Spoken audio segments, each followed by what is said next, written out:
श्री स्वामी समर्थ. उद्या 21 मे गुरुपुष्यामृत योग आणि अधिक मास. संध्याकाळी उंबरठ्यावर कापुरासोबत जाळा. ही एक वस्तू शत्रू लोटांगण घालेल. घराची, मुलांची, पतीची जोरदार प्रगती होईल. नमस्कार माझ्या प्रिय भगिनींनो आणि भावांनो, माझ्या चॅनलवर तुम्हा सगळ्यांचे मनापासून स्वागत आहे. उद्याचा दिवस म्हणजे 21 मे हा काही साधासुद्धा दिवस नाही. उद्या उजाडणारी सकाळ तुमच्या आयुष्याला एक कलाटणी देणार आहे. उद्या वर्षातील सर्वात मोठा, सर्वात पवित्र आणि चमत्कारिक असा गुरुपुष्यामृत योग जुळून येत आहे. आणि सर्वात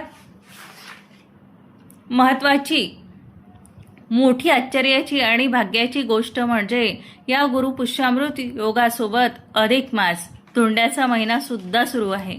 अशा दुर्मिळ योग शतकानुशतके जुळून येत नाही. माझ्या लाडक्या भगिनींनो, जर तुमच्या घरात सतत कटकटी होत असतील, पतीच्या नोकरी व्यवसायात यश मिळत नसेल, मुलांच्या अभ्यासात लक्ष लागत नसेल, किंवा घरात पैसा येतो पण पाण्यासारखा वाहून गेल्यासारखा निघून जात असेल, तर उद्या संध्याकाळी तुम्हाला फक्त एक छोटासा विधी करायचा आहे.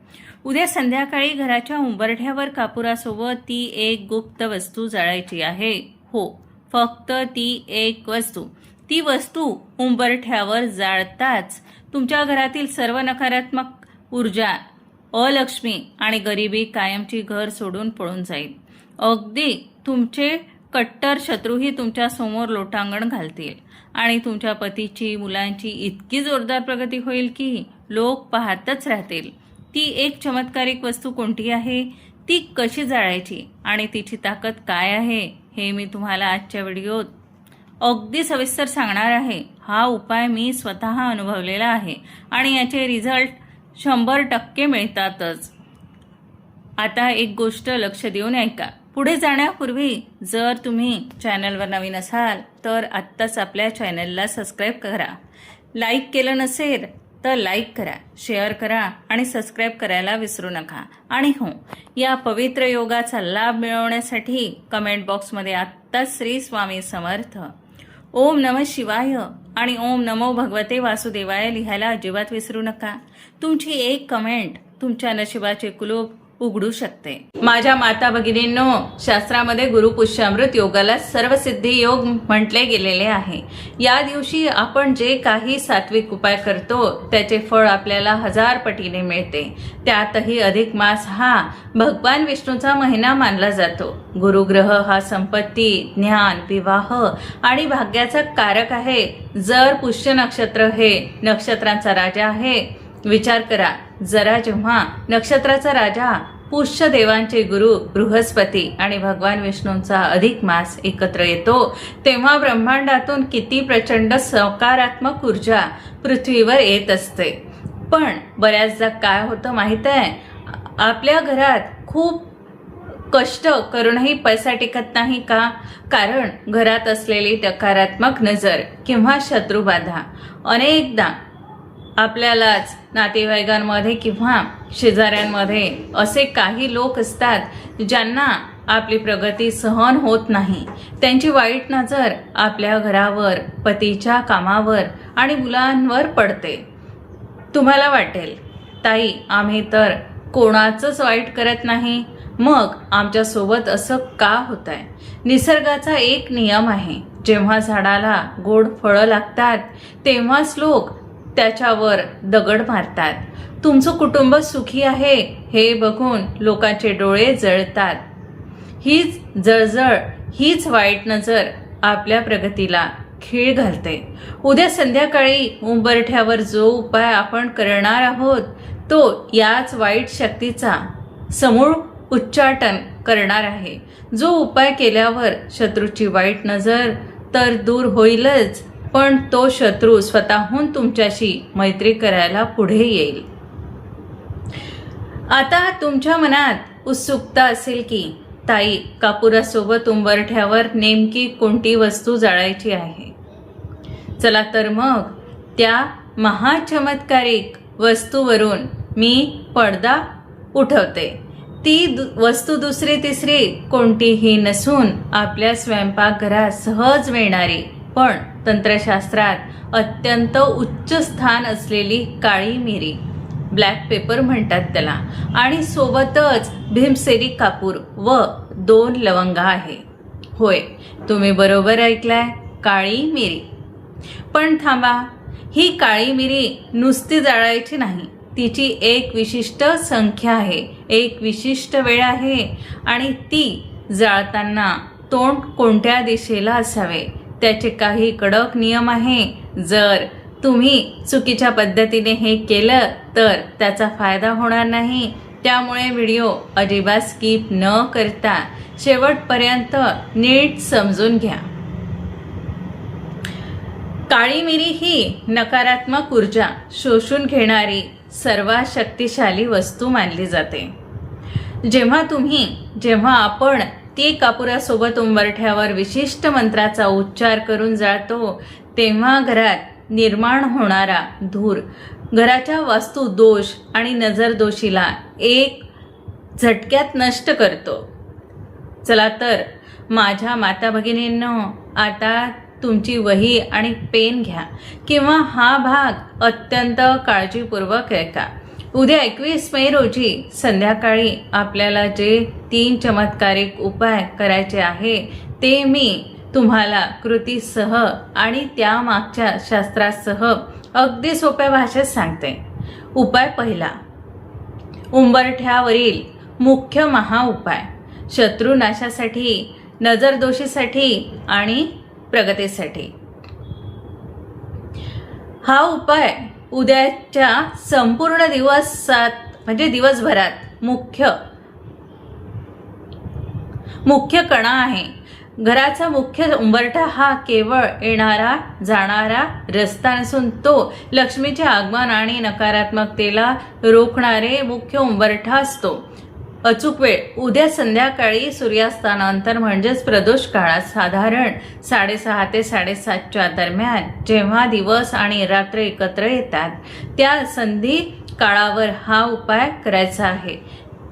लागणारे साहित्य: 1 मातीची नवी पणती किंवा तांब्या पितळेचे छोटे पात्र, 4 छोटे तुकडे शुद्ध भीमसेनी कापूर, 7 अखंड काळ्या मिरी, कुठेही डाग नसलेल्या किंवा तुटलेल्या नसाव्यात, 2 अख्ख्या लवंगा ज्याला वरती गोल फूल असेल. तुटलेली लवंग वापरू नका. पूर्ण तयारी सांगते. पूर्वतयारी काय करायची: संध्याकाळी घर स्वच्छ झाडून घ्या. मुख्य दरवाजा उघडा ठेवा. उंबरठा ओल्या कापडाने पुसून स्वच्छ करा. उंबरठ्याच्या डाव्या आणि उजव्या बाजूला हळद कुंकवाने छान स्वस्तिक काढा किंवा 2 रेषा काढा. कृती सांगते आणि मंत्र ऐका. आता त्या पणतीमध्ये भीमसेनी कापूर ठेवा. त्यावर 7 काळ्या मिरी आणि 2 लवंगा ठेवा. ही पणती तुमच्या उंबरठ्याच्या बरोबर मधोमध किंवा उंबरठ्या बाहेर उजव्या बाजूला ठेवा. आता कापूर पेटवा.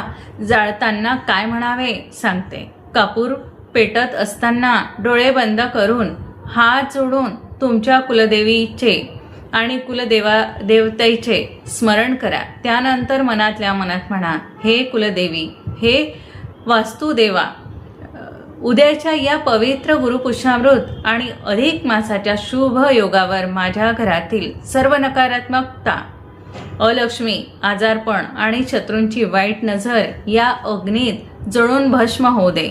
माझ्या पतीच्या कामातील अडथळे दूर होऊ दे आणि माझ्या मुलांचे रक्षण कर. याचं शास्त्र आणि फायदा सांगते ऐका. काळी मिरी जळताना जो तिखट आणि उग्र धूर निघतो तो घरातील वाईट शक्तींना आणि वास्तुदोषाला खेचून बाहेर काढतो. भीमसेनी कापुराचा सुहास घरात सकारात्मकता आणते. हा उपाय केल्यावर अवघ्या काही दिवसातच घरातील कटकट थांबेल. पतीच्या कामात पैसा खेळू लागेल आणि शत्रू जे तुमच्या पाठीमागे खुरापती काढत होते ते तुमच्या समोर नमते घेतील. उपाय दुसरा सांगते ऐका. मुलांच्या उज्ज्वल भविष्यासाठी, उत्तम आरोग्यासाठी आणि बुद्धीसाठी अनेक मातांची तक्रार असते. ताई, मुलगा खूप हुशार आहे पण अभ्यासाला बसला की त्याचे मन लागत नाही. मुले खूप चिडचिड करतात किंवा सतत आजारी पडतात.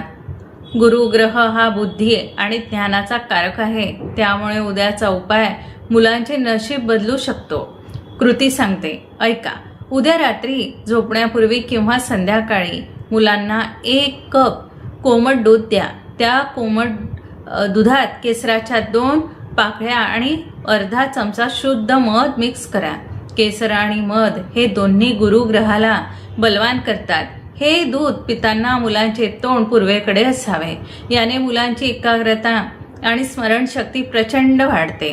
कृती: मुलांच्या अभ्यासाच्या खोलीत किंवा ते जिथे पुस्तकं ठेवतात तिथे एक लहान पिवळ्या कागदावर किंवा कापडावर 1 पिवळे फूल, झेंडू किंवा शेवंतीचे ठेवा आणि चिमूटभर हळद ठेवा. फायदा: ज्योतिषशास्त्रानुसार पिवळा रंग आणि हळद ही थेट बृहस्पती ग्रहाशी, गुरुशी जोडलेली आहे. त्यामुळे मुलांच्या खोलीतील अभ्यासाची ऊर्जा वाढते. त्यांची त्यांना वाईट स्वप्न पडत नाही आणि परीक्षेत त्यांना अनपेक्षा असलेले जास्त यश मिळते. मुले लहान असतील तर त्यांच्या पाठीवरून आईने स्वतःवरून 7 वेळा हात फिरून हा उपाय करावा. उपाय 3, पतीच्या व्यवसायात, नोकरीत तेज आणण्यासाठी आणि अखंड लक्ष्मी प्राप्तीसाठी. हा उपाय घरातील स्त्रीने म्हणजेच गृहलक्ष्मीने आपल्या पतीच्या आणि घराच्या आर्थिक सुबकतेसाठी करायला हवा. अधिक मास हा भगवान विष्णूंचा महिना असल्याने आणि गुरु पुष्यामृत योग असल्याने उद्या धनवृद्धीचे योग 100 पटीने वाढतात. उद्या दुपारी किंवा संध्याकाळी पूजेच्या वेळी 1 स्वच्छ पिवळे सुती कापड घ्या. रुमाला एवढे लहान असेल तरी चालेल. ते देव्हाऱ्यासमोर ठेवा. त्यावर 1 मोठी अख्खी हळकुंड हळदीचा तुकडा, 1 रुपयाचे नाणे आणि 7 अखंड अक्षता, अख्खे तांदूळ ठेवा. या सर्व वस्तूंवर थोडे गंगाजल शिंपडा.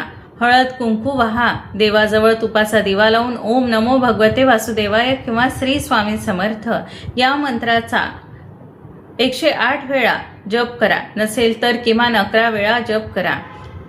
पूजा झाल्यानंतर ते पिवळे कापड एकत्र करून त्याची 1 छोटी पोटली गाठोडे तयार करा. ही पोटली तुमच्या पतीच्या व्यवसायाच्या ठिकाणी, गल्ल्यात किंवा घरातील तिजोरीत जिथे तुम्ही पैसे आणि दागिने ठेवता तिथे ठेवून द्या. तंत्रशास्त्रामध्ये याला कुबेर भंडार पोटली म्हणतात.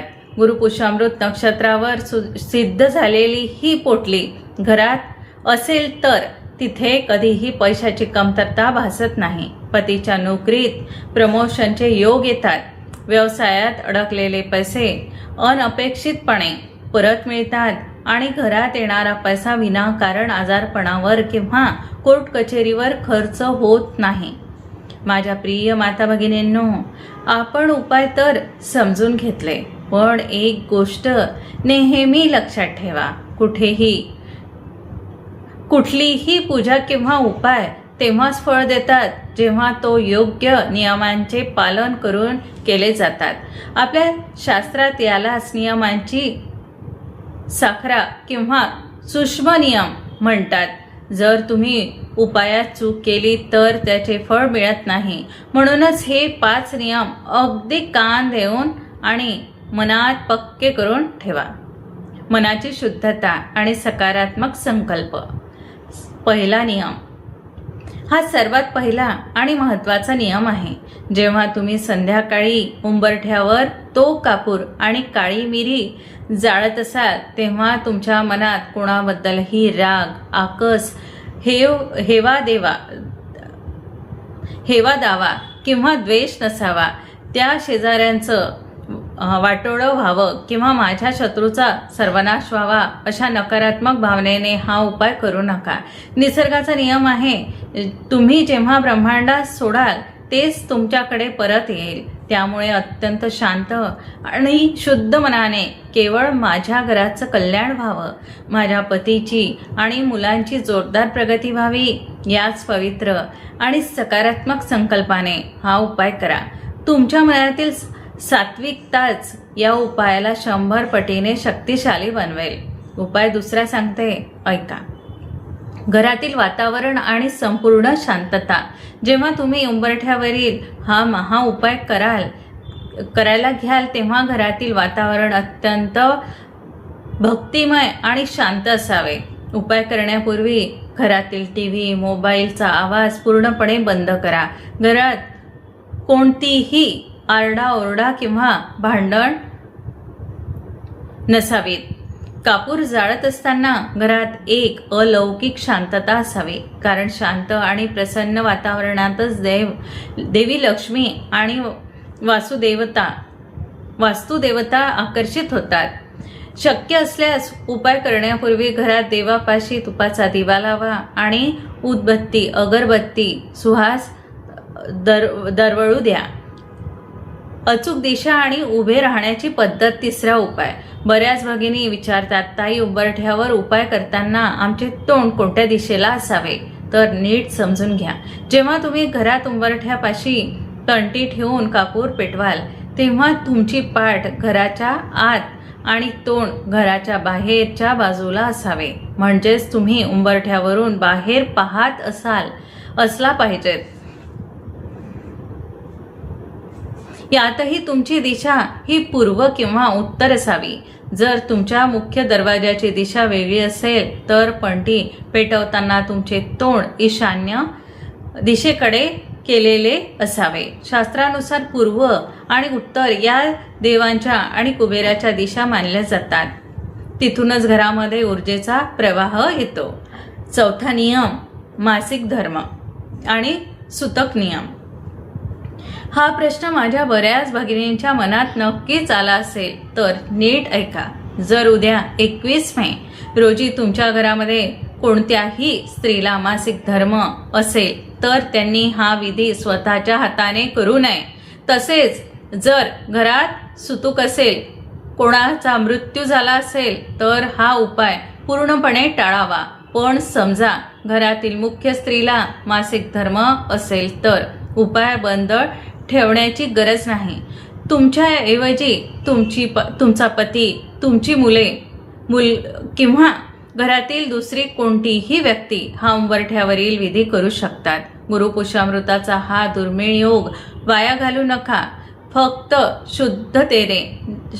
शुद्धतेचे नियम पाळा.